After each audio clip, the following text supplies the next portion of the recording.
Hi guys, I'm Nina. I'm Ethan. I'm Jamie. And we are Bloody Essentials. We are in a different alignment today. Ethan and I are actually in person, and Jamie is still remote, but hoping to change that soon. It'd be really cool to have us all record in the same room together. Yeah, it would. Definitely. So, just a quick few announcements. Whatever. I'm eventually going to get this right. We have some upcoming appearances. We've only been live since January. It's fine. We have an upcoming appearance. We've only been alive since January. We're babies. We look real good. I know. It's ironic considering tonight's episode, isn't it? I know. So our single upcoming appearance as of right now is Days of the Dead here in Chicago, November 22nd through the 24th. If that changes, we will let you guys know. But as of right now, that's our only planned appearance. That's right. But you know what else we have planned? What? Horror trivia. Horror trivia. No, you knew I was going to talk about it, right? All right, guys. The deadline is September 21st. So we need you to contact us via email. Let us know that you're wanting to do this. We're taking our Patreons first, then anybody else. We're going to pick the names out. What it is, we're going to have two prizes. First place prize, second place prize. First place prize is a gift box from Bloody Essentials worth $75 to $100 worth of stuff. It's probably going to be more because we keep putting stuff in. You'll also have some merch from us, so you can rep us. The second place prize is going to be a gift box from $50 to $75. Again, probably more because we keep putting stuff in it. We've got lots of cool stuff, signed DVDs, autographs, socks, hats, posters, all kinds of really, really cool stuff. It's going to be on October 4th, which is a Friday. Mm-hmm. We will contact the winner, or we will contact the people who are playing and let them know exactly what time and everything. It is going to be a live event on YouTube and Facebook. So reach out to us, guys. We're very excited. And I'm going to tell them. So we are also, for those of you who are in the Chicagoland area, or if you want to fly in for it, whatever, we are going to be doing a trivia event in person as well. We'll let you know all of the details about that. So come on out, have a drink, have a coffee, have a beer, and have some horror trivia there too. More details will follow about that. Yes. Very excited. Yeah. Yes. It's going to be a good time. And tonight is very special because we are doing something a little bit different. We're still talking horror movies, but we have decided we are each going to pick. Well, first we're going to talk about our birth year horror movies. So we're going to talk about the top grossing horror movie of our birth year. And we're also going to pick our favorite horror movie the year that we were born. So it's going to be very interesting. We're going to talk about it and see if we think that we chose wisely. Yes.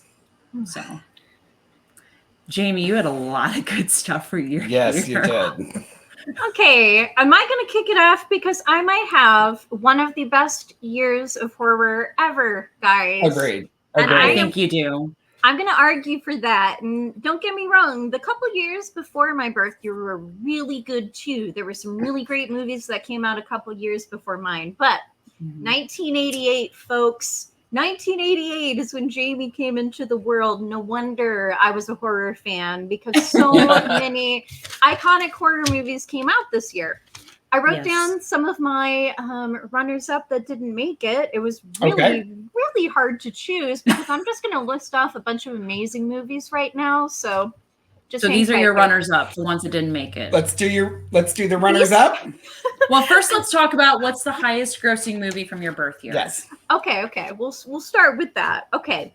A lot of good movies that came out this year, but the top grossing movie of 1988 was Nightmare on Elm Street 4, The Dream Master. Okay, so this one, the box office was $49.4 million. A couple fun facts about that. This was the first movie in the Nightmare franchise where Robert Englund got top billing, which is pretty fun. Okay. So there's that. This was the first one that did that? That's what I read. Wow. That's what I read. Okay. Also, apparently in 2009, Robert Englund said that Part 4 has his favorite sequence of all the franchises, which is the sequence where they get stuck in that loop in the dream when they're in the Craven. Yeah. Right? Craven? Love it. Oh, come on. That gets some points right there. That's so fun. But yeah, apparently that's Robert Englund's favorite sequence of the whole franchise is from this movie. This was actually the highest grossing Nightmare on Elm Street movie until Freddy vs. Jason. And it's still, yeah, and it's still in the top 3 of the highest grossing Nightmare movies. It's not my very favorite Nightmare movie, but it's pretty high up there. I just wanted to say a couple things that are awesome about it. First of all, it's got some really 1988 clothing and hair, which is great. Mm-hmm. Sometimes people call this like the MTV Nightmare because there's some really like hot songs in it. Okay.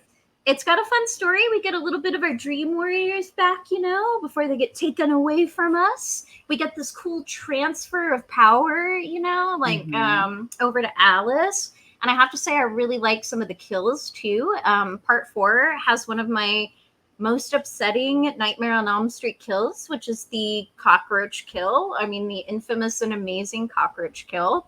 That is like one of the nightmare kills that gets me the most, like of the whole franchise. It's so gross and awful and wonderful.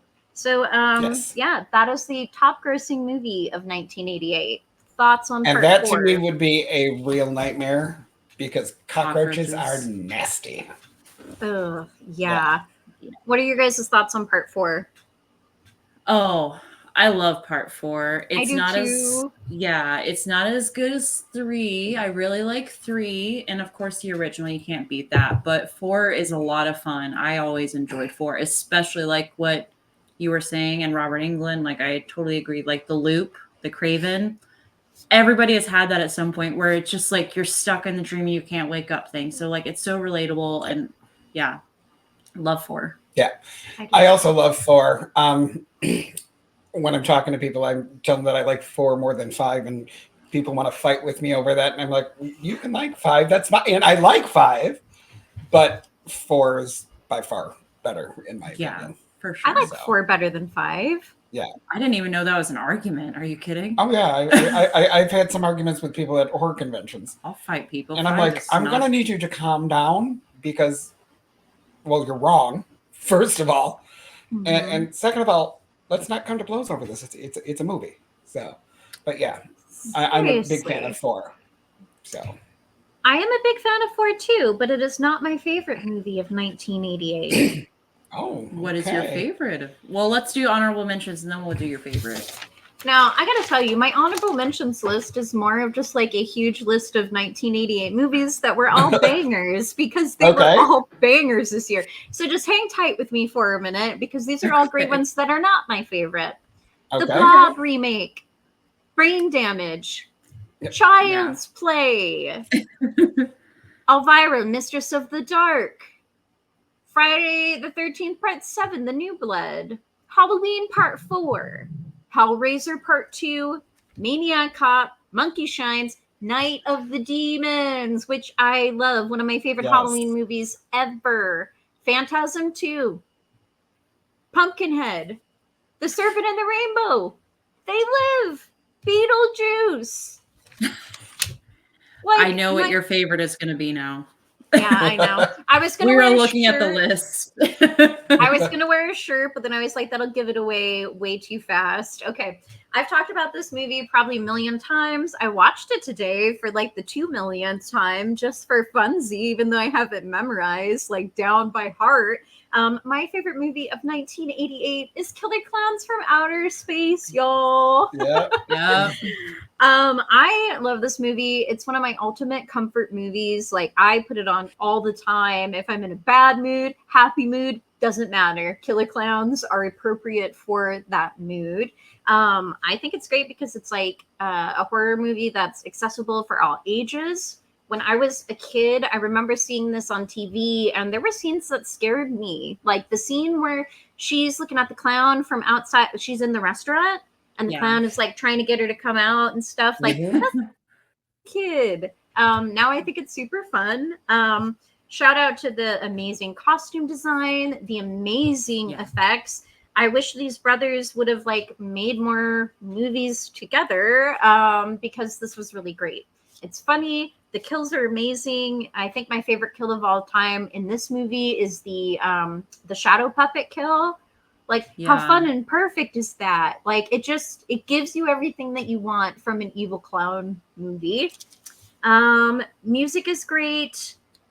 Let me see here. I had a couple like fun things I just wanted to mention.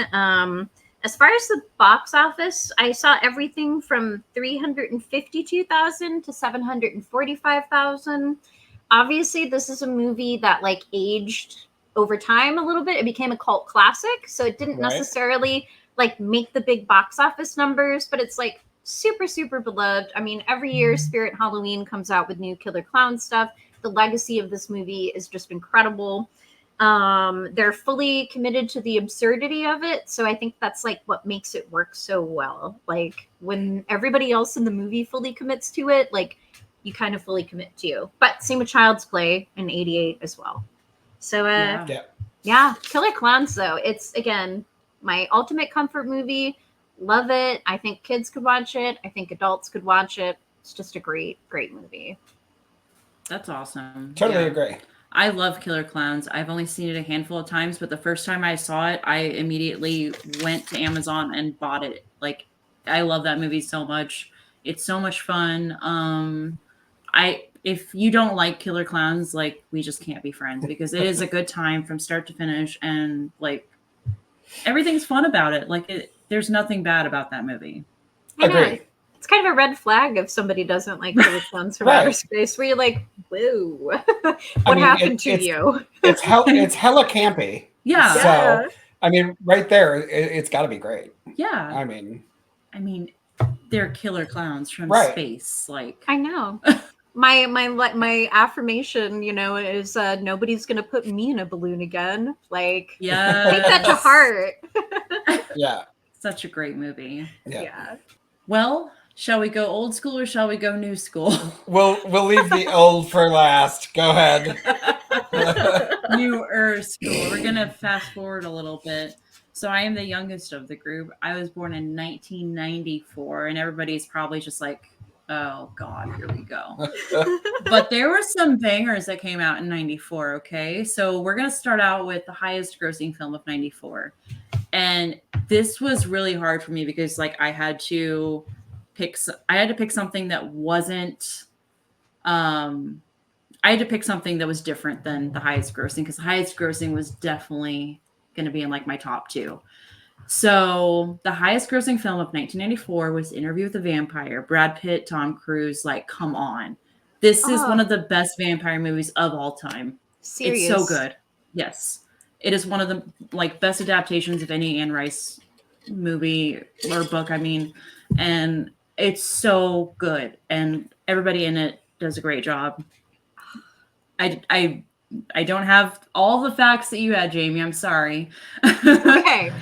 But yeah, like it's just an incredible movie. And like I don't even like Tom Cruise, but I think that's probably one of my favorite roles of his. Same. He's really great in that. And Anne Rice's World, oh my gosh, when I was in high school, I read those books and I was like, take me into your world, Anne.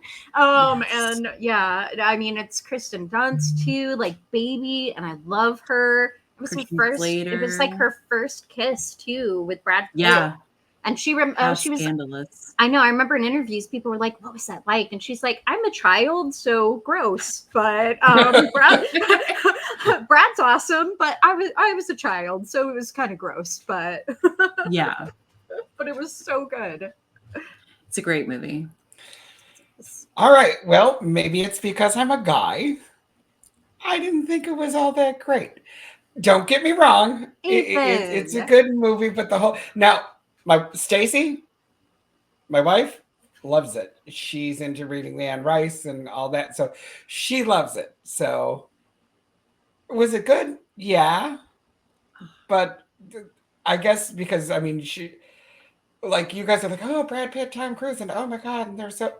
I'm like, all right, cool. I mean, it just. I don't think it meant as much to me as it did to the women in my life. It was a good movie. I'll watch it if it's on, but I'm not going to be like, I would like, Well, I'm not going to pick it. I know what I'm picking for our movie night. When the three of us are getting together, Interview with a Vampire, and then the show. To be clear, yes, the show's great. We'll get into that in a second. To be clear, I don't think they're attractive by any means. Okay. They're not my type. But I just love the dark humor of it all. I love Tom Cruise's Lestat. I love how he's like at the end where he's in the car and he's like, I'm going to give you the chance that I never had. And like, he's just like so ridiculous and absurd with it all. And it's so much fun. And I will say this. I will give it another try because I don't think I've seen it since Stacy and I got together. So wow. It's been 18, 19 years. So I would watch it again with an open mind, but I just remember thinking, yeah, okay, it's a vampire movie. Okay. Wonderful. And I love vampire movies. But and see, I'm not a huge vampire person. Like when I was younger, I was like Buffy was my world. So vampires, they were like an early love of mine. I'm pretty picky about vampire movies now. But I will say that one just like it's solid. It's really well done. It's I don't know, I like the mythos, like how vampires are in that movie. Like it's kind of like romantic and lonely and like beautiful, and that's kind of how I see vampires. So it's a good one. Okay. Now before I get into honorable mentions, have either of you guys seen this show? I've seen a couple episodes so far, and I liked it. I've only seen one episode, and I enjoyed it, and it's on my queue to watch if I ever have any time. So I've seen the first season. I haven't seen the second season yet because like I couldn't find it streaming anywhere without having to pay for it, and I wasn't going to do that. But I really enjoyed the first season. It was gory. It still had that dark humor, and they kind of brought it a little bit more forward. It takes place in, people are going to yell at me probably, but like late 1800s, maybe 1920, I think 1920s more so in New Orleans. Yeah. And it was really good. They did a great job of kind of like more modernizing it, but still having the essential elements of the characters there. Yeah. And there's definitely more sexual tension between Lestat and Louis. So I like that a lot. As it should be. I've read those books. Yes, I know. So really quick, I'm going to get into some honorable mentions here. We've got Brain Scan. We have Ghoulies 4. In the Mouth of Madness. Yes, Sam Neill. Yes. Leprechaun 2. Mary Shelley's Frankenstein with Kenneth Branagh and Robert De Niro. That's a good one. And Night of the Demons 2. Phantasm 3. I love Phantasm. I do too. Pumpkinhead 2. We both have a Pumpkinhead and a Phantasm in our lineup. Just putting it out there. We do. Puppet Master 5, the final chapter. Oh. Yeah, that's a fun one. And we also have the Stand miniseries. I'm throwing it in there because it's Stephen King. Like, come on. And it's good. Yeah. It's so good. A solid one. That's one of my favorite of the miniseries kind of like adaptations. It's so good. It's one of his better miniseries adaptations. I have to mention it because I love the series. Subspecies 3. Great. Yep. This one is also an honorable mention. Wes Craven's New Nightmare.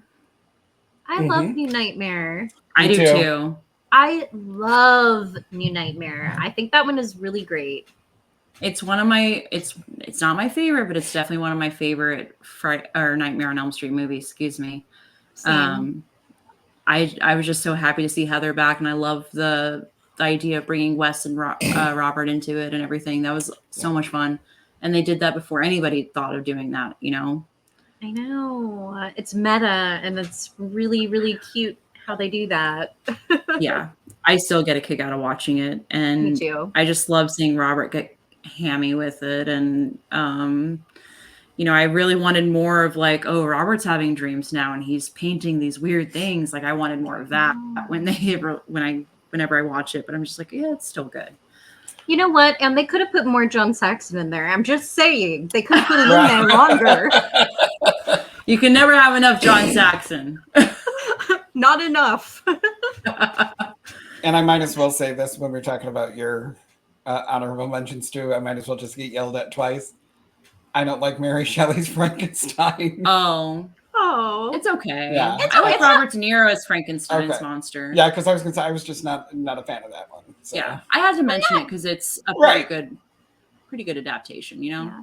I'm not a fan. I like it, but it's not like it's not my go-to Frankenstein. Yeah, Gotcha. Yeah, exactly. No, Okay. no way. I thought I was going to catch more shit for that. No. Sorry. No, you're all right. It's all right. We'll let It's all right. let this one go, Ethan. But we're watching. Yeah. Yeah, he's more in trouble for the other ones that he's mentioned today. Yeah, we won't get into it, folks. We won't get into it. That was off air that I got yelled at. And then just one last honorable mention: Wolf with Jack Nicholson, Michelle Pfeiffer. Like, come on. He's so scary in that. Like, I would not want to run into Jack Nicholson in a dark alleyway, and like, it's especially true in this one. He like eats that deer, and you're like, oh. But it's so much fun. It's a fun one. Is. Oh, I forgot. I love it. One more honorable mention. And I'm sure after I say this one, everyone's going to be like, what the hell did you pick for your number one? So one last honorable mention. This was so close. Serial Mom. Oh, God, such a good movie. Serial Mom. Love that movie. Yes. Great movie. It was almost made the favorite, but it's not quite there. Ooh. But it's definitely up there. So my favorite pick from 1994 is The Crow. Wow.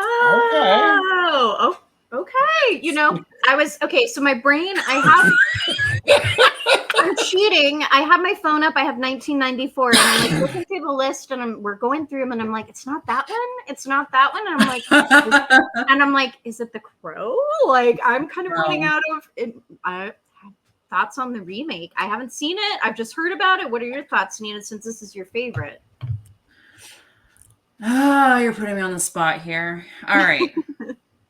So I have to say, I haven't seen the sequels or anything like that. I've tried. I can't. I just can't. It's cringe. And they're not good. Now, don't get me wrong. The Crow from 1994 is not a perfect movie. There were a lot of issues with it.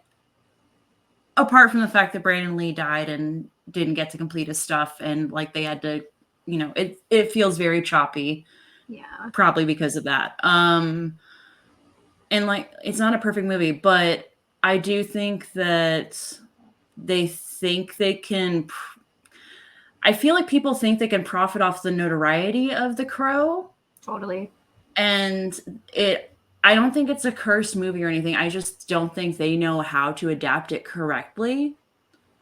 And I think they even had that issue with the 1994 version. They just don't know how to adapt it properly. Sure. What they should have done was take a different, like, because there's multiple Crows, just like any other superhero thing. There's multiple versions of The Crow. It did not need to be Eric Draven. Yep. I don't know why they're insisting on that, but it did not need to be Eric Draven. My other thing is this movie had been in like purgatory hell for years. Like Jason Momoa was going to be attached at one point, and like I'm so glad that didn't pan out. But I will say, if anybody was going to be The Crow, I'm glad that they got Skarsgård. What's his name? Skarsgård. I'm glad they got Bill to do it, because if anybody was going to do it, he's had experience. Like he played Pennywise. He did a Tim Curry role, and he did it just as good, in my opinion. Oh, he's great. Yeah, I love Bill. I think he's so talented. Now, I don't know, in my opinion, how well he did, because I still haven't seen it yet. I haven't as seen of it this recording. So I don't know. I'm waiting for it to come to streaming because I'm not paying for it.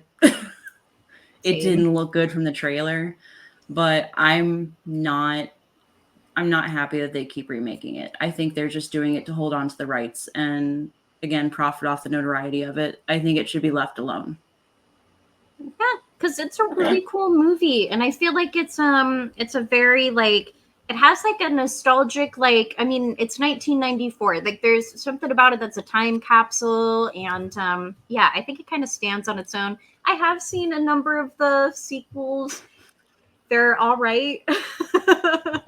But the original is really cool. It's just kind of a different movie. Like it's not a typical movie for me, but I don't know, it's special and different, and I don't really think there's anything quite like the original Crow.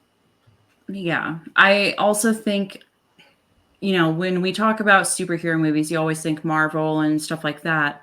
This movie, The Crow, it actually feels like pages from the graphic novel. Like it's just beautifully shot. The characters they're gritty and they're dirty. Like even the Crow, like he's not perfect. And I just love everybody in that movie. It's brilliant. And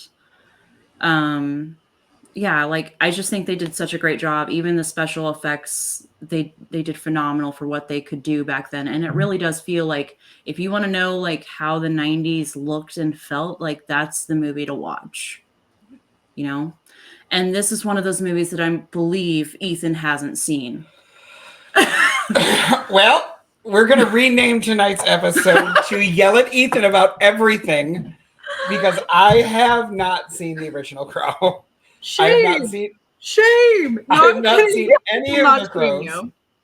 I do want to see the remake because I like Bill Skarsgård and I think he will do a really good job. But I'm going to see the remake before I watch the original. Blasphemy. Now, here's why I'm going to do that. I don't want to go in with any bias saying that I don't like the movie because I liked the original.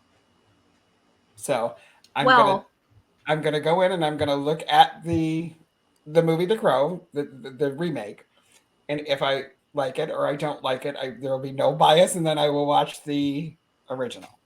Okay, assignment time. You said Yes, it. ma'am. This is happening now. Okay, you hear me? You have an assignment, or we are going to yell at you. Okay. I approve this little Crow experiment.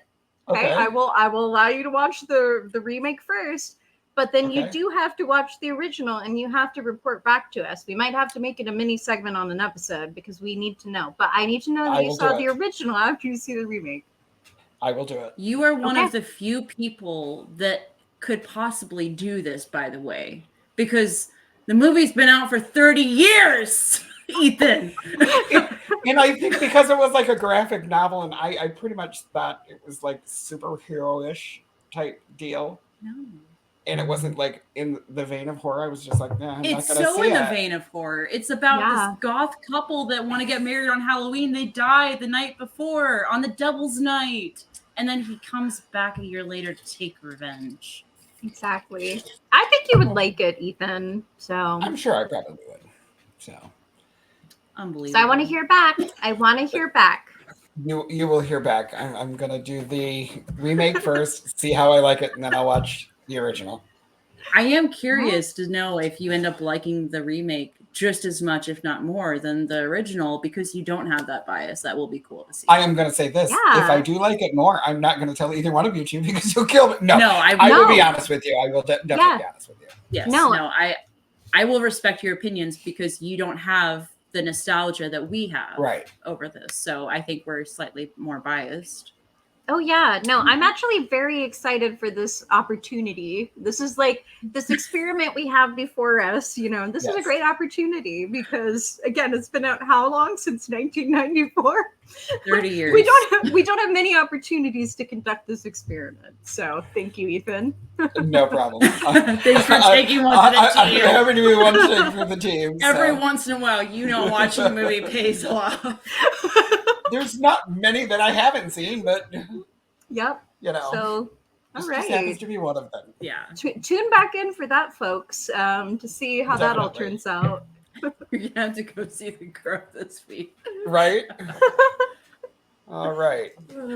Well, it is my turn, and my birth year is 1977. Yes, y'all, I'm old. So I am going to go ahead and turn this light on here so I can read my notes because I am old.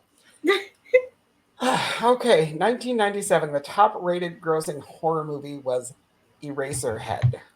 Oh, It was I love written and Eraserhead. directed by David Lynch. Yes. It grossed $7 million in the United States and 14,590 in other territories. It's more of a fantasy type horror. The one thing that I did think was really cool about it is David Lynch met Stanley Kubrick one time, and he revealed to him that Eraserhead was his favorite movie, Yeah. and Yeah. that it influenced The Shining. Yeah. And also, when they were filming The Shining, this was one of the movies, amongst others, that he would put on for the cast to get them in the vein and the feel of the movie. Oh man, as if that movie weren't hard enough for everybody to be in. No, I love Eraserhead, but that's very cool. Okay, so I had not seen Eraserhead, believe it or not. Did you watch it before this? So I said, I'm going to go ahead and watch this. Oh, And it was no. a first time viewing. Oh my And gosh. it was. And it took me several times to watch it. I It's could David see Lynch. that. Yeah, I know. Again, Wow. I'm probably going to get yelled at. I didn't find it real entertaining. I just didn't. No, I I understand. can't get mad. David Lynch I has an acquired understand. taste. Yeah. No, It is. I've seen other David Lynch movies, and I like them. They're great. They're fine. This was just not my cup of tea. I was just like, yep, I'm going to have to turn this off and come back to it because I'm falling asleep here. So I did get through it. It took Yeah. a long time. Yeah. I'm proud of you. It is. But I It did- is. It's But a I did watch. get through it. The commitment. And I said, I'm going to get through it for the podcast because if this was not for the podcast, there's no way that I would sit here and watch this. I just wouldn't. But so I did get through it.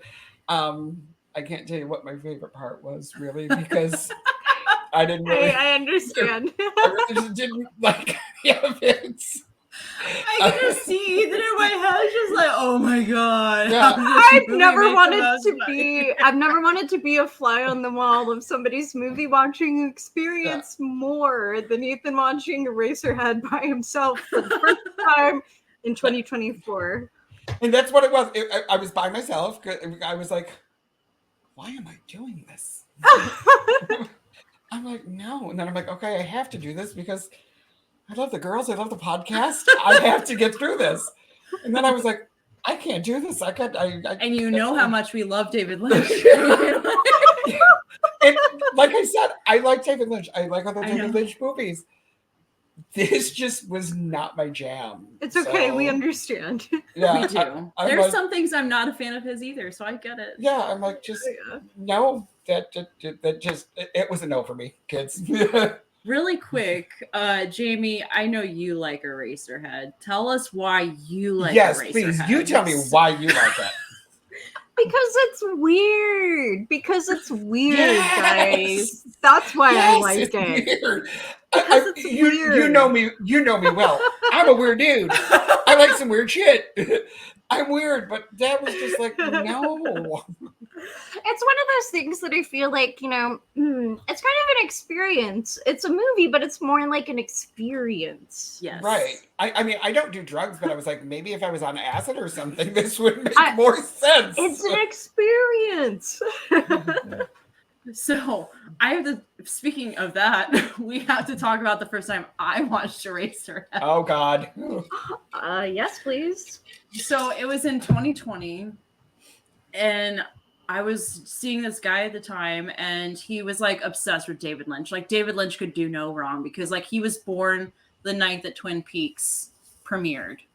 Oh. And he was named after Kyle MacLachlan. So like he was obsessed, like hardcore, like this man could do no wrong. Oh. Yeah. So he gave me his copy of Eraserhead, and he was like, okay, so here's what you're gonna do.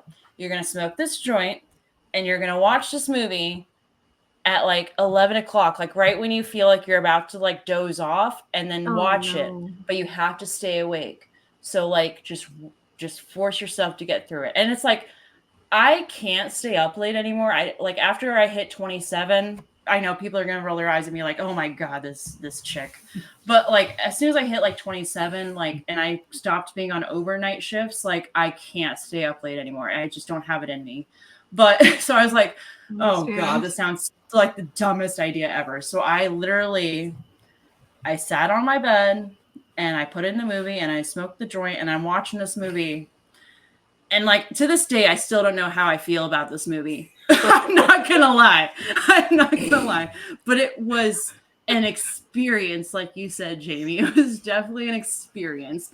And the fact that this movie is like from what I gathered from my research and everything, this movie was made shortly after David Lynch found out he was going to be a father for the first time. So it kind of explores the idea of like he wasn't really ready for kids, but like he was gonna be a dad soon, and like that's kind like I can relate to that feeling because like I personally don't want kids, and like I can't see that in my life. So like that kind of narrative is relatable to me. Totally. And that's what the main character is struggling with in the movie. And it's not executed very well in like a story perspective. No, but that's what it is. So, and it's ironic that Kubrick made people watch that while filming The Shining. I know. I know, it really is. Yeah. But yeah. But again, it's not really like a traditional, like linear kind of like movie. Again, that's why I'm like, it is kind of like an experience movie where it's like it's more of like a bizarre feeling you have. Yes, for sure. You just feel weird. Like it's kind of like Skinamarink, honestly, in my opinion. And I know you didn't like that one either, but like it literally is an experience. Like it's not about if the movie is good or bad or makes sense at all, because it doesn't. Because it does not. Absolutely does not. And it never will, no matter how many watches you have of it. Was it made that about way? The experience, and that's something that movies don't really do anymore. Well, at least I got through Eraserhead. You got through Eraserhead. I'm so proud of you. Hell no. Yeah, at least I got through that. But Skinamarink, I was like, I cannot do. Sorry. You just can't do found footage. I get it. Oh, Jesus, no, please. Again, though, I just have to say, I wish I was there, Ethan. I wish I was there with you when you were watching this for the first time. It sounds amazing. I'm so proud of you. Thank you for caring about the podcast so much that you sat through the whole thing. Yes. Because seriously, I think I audibly said, if it wasn't for the girls in the podcast, there'd be no way. You're like, nah. Yeah. I'd have got through like 10 minutes of it and been like, good night. Put this away. Flipping this on to something else. All right. So what are some honorable mentions? Here are some honorable mentions. It was a good year. I will just say there's some good ass movies that came out this year. House. Yep, we love House. The Exorcist 2, The Heretic, which it's not not bad, but you know, bad. It's campy and fun. Very Suspiria. I know. Suspiria. Yes. Beyond the Door 2. Okay. Orca. Rabid. Tentacles. The Deep. The Child. Shockwaves. Oh, I like Shockwaves. Julia. The Psychic. Magic. Love Magic. Yes. The Spell. Ooh. I'm skipping through the ones I don't like. You're skipping through the ones you do like. Close Encounters. Oh, well, I didn't know Close Encounters came out that year. That's a very good year. Holocaust 2000. Snow Beast, which I have not seen, but I will be watching. I haven't seen Holocaust 2000. I didn't know about that. Whiskey Mountain. Black Sunday. Ooh, Black Sunday. I love Black Sunday. Let's see. Rituals.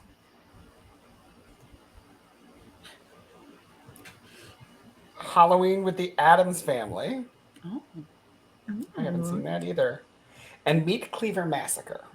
Very nice. Okay. Yes. Now, my favorite. I was going to wear the t-shirt, but I was like, if I wear the t-shirt, it's going to go ahead and everyone's going to know. So it is Wes Craven's I knew it. The Hills Have Eyes. I knew it too. I'm looking through this list and I'm like, if you skipped over this one, I know which one it is. That's a great movie. But even if you hadn't pulled up the list, I think you guys know me well enough to know that this If it's would Wes have. Craven, it's there. First of all, Yeah. it's a Wes Craven movie, so you know it's gonna be great. But I mean, it's got hillbilly cannibals. I mean, what else? What else? If you haven't seen the movie, family's going on vacation. They're in an RV. Um, They're in like Nevada. yeah, dad's a retired Mhm. cop. They're, I believe, in Nevada on their way to California. They break down. Um, Obviously, these cannibals who live up in the hills, who are a bunch of inbred hillbillies. I'm sorry, is hillbilly wrong? Redneck, whatever. None of it's politically correct. None of We us don't do politically that correct, here. but I'm not real politically correct. So, you know, these bunch of inbred people are going to kill him. There are some great kills in the movie, like when they set Dad on fire. Yeah. And Oh. if you haven't seen the movie, I mean, well, for God's sake, it's 47 years old. So if you haven't seen it by now, I don't think there's a spoiler here. Yeah. So, but you should definitely watch it. Awesome movie. Some of the stuff obviously was written and directed by Wes Craven. It is considered a nasty video, or a video Mhm. nasty. I'm sorry. Some of my favorite kind. Yes. Now, Wes Craven was actually inspired when him and his wife were on a motorcycle trip going through Nevada. And there were these three guys who shot an arrow past his head. Oh my So, god. of course, he jumps off and says that, he's going to sue him, blah, blah, blah, and all this stuff. And they were like, dude, we could kill you and hide your body in the salt mines and nobody'd find you. So that's where he got the idea to do that. So Wes had a brilliant mind. Can I just say I love where his movies came from? Like, yes. Yeah. Yes. It was released July 22nd of 1977. So it was released. I was 1 month old. Estimated budget of $230,000 to make the movie, wow. and it grossed $25 million, Wow. which is obviously a lot of money for back then. So For sure. now it has spawned a sequel and also A remake and a sequel. Have you guys seen the sequel, the original sequel, and have you seen the remake and the sequel? I would like to get, I know those are not the 1977 versions, but I also want to get your so thoughts on those. I can start. I've seen the original. I have not seen the original sequel. Okay. I have seen the remake and the sequel to that. What is your opinion of the original 1977 version? I love it. Love it. Okay. Yes. Jamie? Okay, so I have not seen either of the sequels, right? I have not seen the original sequel. I have not seen the remake sequel. I have seen the original many times, and I've seen the remake. I actually saw the remake. I was working at the movie theater when I was high school when this came out, so I got to see it the night before it came out. It was just me and my friend who watched the midnight movie of it, and she lived up in the mines. So that was ride home. So I'm going to tell you, I love the original. It's nasty. It's mean. It's got all the 70s elements that I love in horror movies, and it's Wes. I also really liked the remake because it is nasty. It is gory. It is mean. It is scary. It is designed to not make you have a good time, and I feel like that's the spirit of the original, but with the amped up special effects and nastiness of the early 2000s. So I actually thought that was a great remake. Yes, I did too. Also, the daughter who was, I don't know if she was raped in the movie. Right? Yeah. In the original. In the original. Yes. We just met her. Yes. Yeah. We did. We just met her a couple of weeks ago. Yeah. So Matter of fact, I got her autograph. Yes. So cool. Yeah. Well, it was very cool. So. You didn't ask me if I liked the remake. That's what I'm saying. We're now back on you for the remake. So I actually saw the remake first. Okay. Not realizing that the original even existed. Okay, so I was probably 10, 11 when I saw the remake, and I was just like, I felt so uncomfortable and like just so grossed out, but also like amazed that this could even be on film. Like that was when I like first like started to get the idea like, if this can be shown, like what else could be shown and stuff like that. So like I was fascinated, and of course I found the original right away. And I like you said, Jamie, like the remake did such a great job of still capturing the grittiness and the nastiness and the truly mean-spirited Mean spirited. yeah, behavior of the villains. Mm-hmm. But I like the added thing of, oh, they were experimented on, and like the nuclear aspect of it all, the radiation, like that was really interesting, and it added like another layer to the villains and kind of like made you sympathize for them more. Yeah. So I thought they did a really great job with that. I really enjoyed the remake, but I still will always love the original because it's Wes Craven. Can I just say the original? Michael Berryman Yes. was so freaking good in that movie. I know. I He was was just going to mention awesome. him. And he is super nice. He's I don't the know if you've ever sweetest met him or guy. not. He I is haven't, but super I've heard he is so lovely.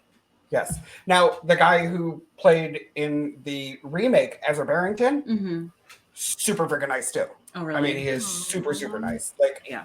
you can sit down and have coffee with him and just talk all day. I mean, You can do the same yeah. thing with Michael Oh, Berryman, absolutely. yeah. Michael Berryman is phenomenal. Every time I've ever met him, ever seen him, Yeah, goes out of his way for his fans. he will, yeah. He's great. Yeah, he was He's at the great. first con I ever went to. Yeah. He was right next to Sid Haig's table. Aww. Yeah. Yeah, he was right in between Sid and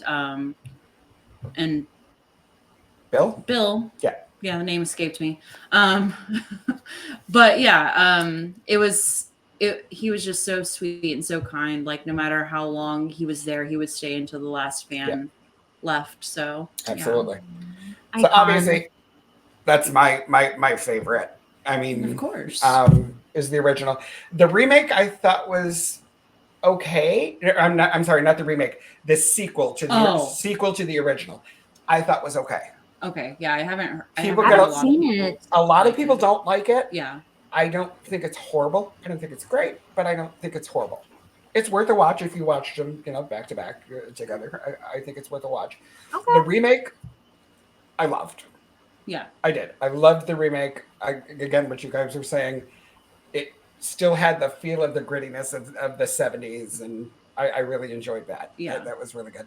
And the remake, or the sequel of the remake, Yeah. again, it was all right. It was like part two. The part twos, I'm like, Yeah. But there were a lot of cool kills in the remake, part one and part two. Yes. Yeah. Was so it there the were some same? really cool kills. Was it the same director for the sequel remake? So Alejandro Aja, I think is his name, or something Let like me that. check, Do you actually. know? I'm not sure. I don't know, but we can check that we can right check, quick. But you guys keep talking while I do this. But above all, I would say that The Hills Have Eyes is probably the best out of the 70s, or at least 77. So they were different directors. Okay, yeah, I was just curious. Yeah, but, which might explain it. I mean, The Hills Have Eyes is a really solid entry in 70s horror in general. I mean, it's Wes Craven. It's 70s Wes Craven, which is really cool. Again, 70s are like my fave, so I have so many I love. But Hills Have Eyes is up there. That's a really big one. Yeah. I will say I do watch the original more than I do the remake. I think that the remake is a little too realistic, if that makes sense. Okay. For me it's just too brutal. Like at least the original, it kind of cuts away a little bit more, like the violence towards the dogs is tough for me to watch, and the rape scene obviously is tough to watch too. So it lingers a little too long for me in the remake. So like I will say I do prefer the original more for that reason. Okay. But I really like what they did with Ruby in the remake. Ruby was great. Yeah. I agree. But it's so brutal. Are there any other ones from 1977 that I may have said that you guys want to say you really liked or anything? I mean, Suspiria is great, but we don't need to talk about it. I was going to say, we knew you were going to say that. No, I think that like I like House and everything, but there's nothing that really stands out for me other than what we already mentioned.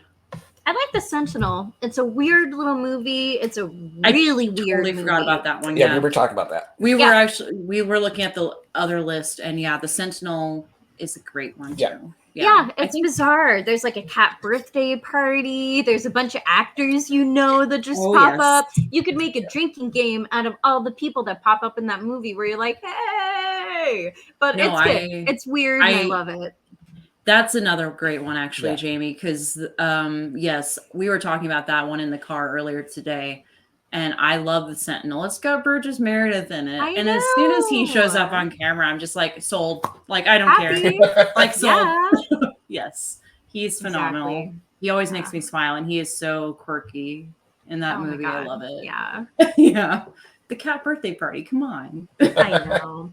And the Naked House, I freaking love that movie so much. It's so much fun. It's so weird, and the colors are great. And Melody getting eaten by that piano is just like, it's the epitome of Japanese horror. Yeah, it is. Yeah. As long as if I get to see like a piano eat a girl, my life is good. Like, I'm happy. There you go. Thank you, House from 1977. It's been done. Absolutely. Now, if you guys disagree with our choices of our favorite movies from our birth years, let us know. If you want to share your favorite movie from your birth year, let us know as well, because we'd love to know.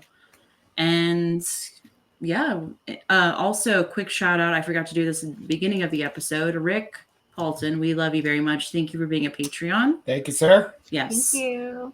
And if you want to be mentioned in the episodes, you have to join our Patreon. And we got lots of fun perks, lots of giveaways, monthly gifts, and movie parties. So you definitely don't want to miss out on all that fun. For those people who don't know what a Patreon is, because I've had some people ask me what a Patreon is, why don't you go ahead and explain it to them? Okay. So Patreon is a subscription service, basically. You can donate a certain amount each month, and it all goes back into the podcast. It helps us pay for our microphones, our editing software, the software we use to record, any traveling things we do for upcoming appearances. Like, all the money goes back into the podcast 100%. And what ends up happening is we will send you gifts as a thank you, whether it be swag from us to represent the Bloody Essentials team, or we may have posters or, different horror goodies and stuff that we've picked up. We have a lot of indie horror films that we picked up that the cast and the crew have signed for everybody. So we've got lots of really cool items that we are waiting to send to you guys. So if you want to be a part of that, we have different level tiers. So you can donate as little as like $1, or you can donate all the way up to like $20 a month. It is totally up to you. You can cancel anytime. And you just get cool stuff from us. And we even send out, birthday cards and stuff. So it's really fun, and it's cool, and it's a great way to stay connected with us. Yeah. If you want to learn more about us, you can, or spend some quality time with us. Like, we want to do movie nights, we have a Discord. So it's really a great chance to hang out, get to know us a little bit better, and get extra cool content and stuff. And yeah. We also have all of our unedited episodes on. Yeah, be afraid, everybody. We have all of our unedited episodes on our Patreon channel, so you can see our bloopers in the episode. All of our awesome bathroom breaks, exactly, and the things that don't quite make it onto YouTube, and or the things that YouTube won't let us put on there. Yes. So. Yes, there have been some heated arguments occasionally on movies, so we've had to cut some things out. So yes, there's some blooper things there. We also have some fun pictures and things. Our paranormal investigator from a few weeks ago, actually, he gave us some pictures of some actual footage that he's found on his investigations, and that is only available to our Patreon members. Yes. So we have more exclusive content like that on our Patreon channel, and you don't get to see it unless you subscribe. Yes. But again, all the funds go back into the podcast 100%. And we send you really cool things in return because we appreciate you and all you guys do for us. That's right. Yeah. Yeah. Horror community sticks together. Absolutely. Absolutely. Yep. And if you haven't already liked, followed, subscribed, we would really appreciate it if you could go ahead and do that. It really helps the podcast out so much. Yes. And if you have already done that, thank you. Again, that really helps us out a lot, and it helps us continue to keep doing what we're doing. And it also helps us know what you guys are liking, what you're not liking, and we can adapt from there. Absolutely. And please tell a friend or 2 or 10 about us and have them like and subscribe as well. Yes, absolutely. Jamie, anything else that we left out? I don't think so. I think you guys covered it because you're awesome. Like, I would definitely get on the Patreon. Right. Well, in the meantime, if you ever find yourself in a horror movie, just remember, don't have sex. Don't do drugs. And certainly don't die. We'll see you next time. Bye.